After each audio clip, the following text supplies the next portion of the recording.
مسلک اہل سنت نہایت خطرات میں گھرا ہوا ہے اور ہمیں ہر وقت مسلک کی ضرورت ہے، خواہ نکاح کا وقت ہو یا جنازے کا وقت ہو، کسی وقت بھی ہم اس سے بے نیاز نہیں، چونکہ اسلام کی جو صحت مند تشریح ہے وہ اہل سنت ہے۔ یہود و نصارہ کے مقابلے میں ہماری پہچان مسلم اور مومن سے ہے، اور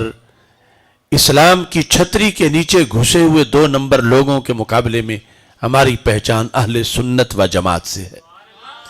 اور یہ آج ہمیں ہی ضرورت نہیں پڑی، یہ دور صحابہ سے ہی حق والوں کی پہچان ہے کہ جب اسلام کا لیبل 2 نمبر لوگوں نے بھی لگا لیا تو پھر اہل سنت نے اپنے آپ کو ان سے جدا ظاہر کرنے کے لیے یہ نام جو زبان رسالت سے ہمیں ملا تھا اس کو اجاگر کیا۔ سیدنا امام حسین رضی اللہ تعالیٰ عنہ نے کربلا کے میدان میں اس حدیث کو روایت کیا تھا مجمع کے سامنے، فرمایا ان رسول اللہ صلی اللہ علیہ وسلم قال لی ولی اخی انتما سیدا شباب اہل الجنہ وقرۃ عین اہل السنہ، کہ رسول پاک صلی اللہ علیہ وسلم نے مجھے اور میرے بھائی جان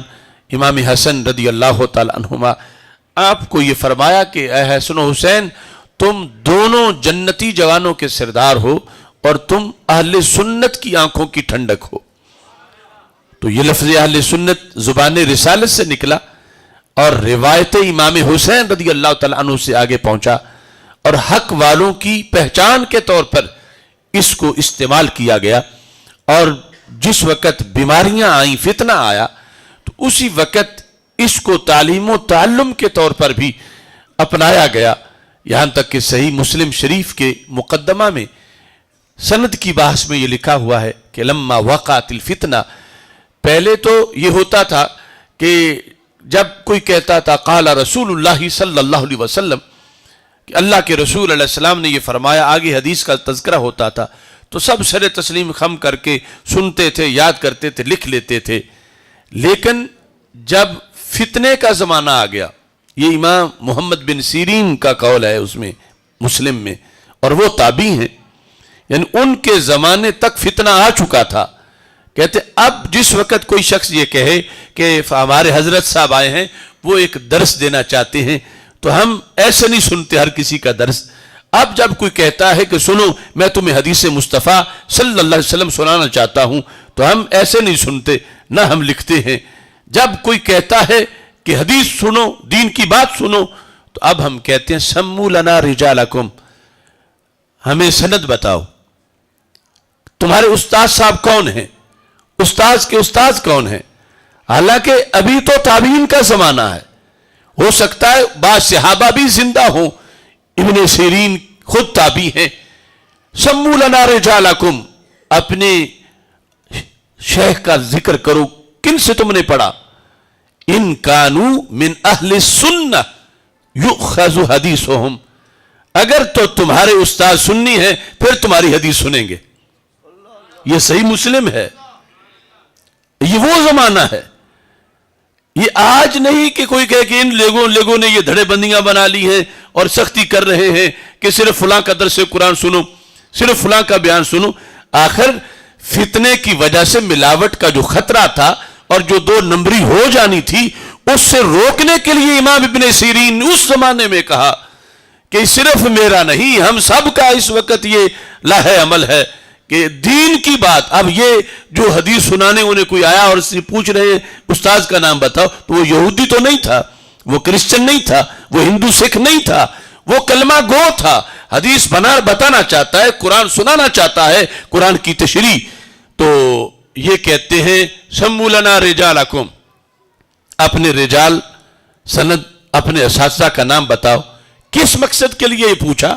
ان کانو من اہل السنہ، اس وقت بھی یہ لفظ تھا، اس وقت بھی یہ پہچان اور اس انداز میں آزمائش، امتحان اور چھان بین کرنا یہ ضروری سمجھا گیا۔ آج وہ فتنہ کتنے بچے نکال چکا ہوگا کہ جس کو 14 صدیاں پھر گزر گئی ہیں، اس وقت بھی یہ ضروری سمجھا گیا کہ ہر کسی کی نہ سنی جائے اور ہر کسی کے پاس نہ بیٹھا جائے، ہر کسی کا پیغام اس کو، اگرچہ وہ کہہ رہا ہے کہ یہ حدیث ہے، حالانکہ اب درمیان میں تو فاصلہ تھوڑا ہی تھا دربار رسالت سے، چونکہ ابھی تو یہ تابعین کا زمانہ ہے، لیکن پھر بھی خدشات تھے کہ کوئی گھڑ کے نہ بتا دے، کوئی مکس نہ کر دے، کوئی اپنا نظریہ نہ ڈال دے، لہذا اگر سنی ہیں تمہارے اکابر تو پھر ہم بات سنیں گے، اور اگر وہ مسلم تو اپنے آپ کو کہلاتے ہیں مگر رافضی ہیں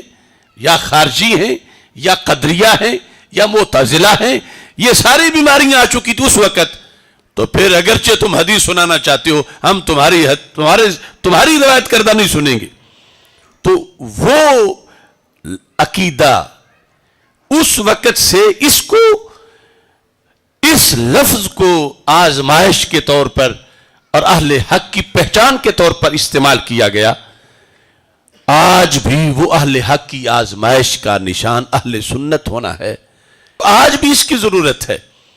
کہ کون ہوتا ہے سنی، اس کی شرطیں کیا ہیں، اس کی نشانیاں کیا ہیں، اس کا منہج کیا ہونا چاہیے، اس کے نظریات کیا ہیں 14 صدیوں میں،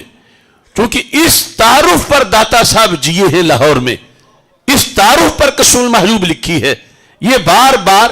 داتا صاحب نے یہ اصطلاح استعمال کی ہے، تو اگر اس کے بغیر داتا صاحب کا گزارا نہیں، تیرا میرا کیسے گزارا ہو؟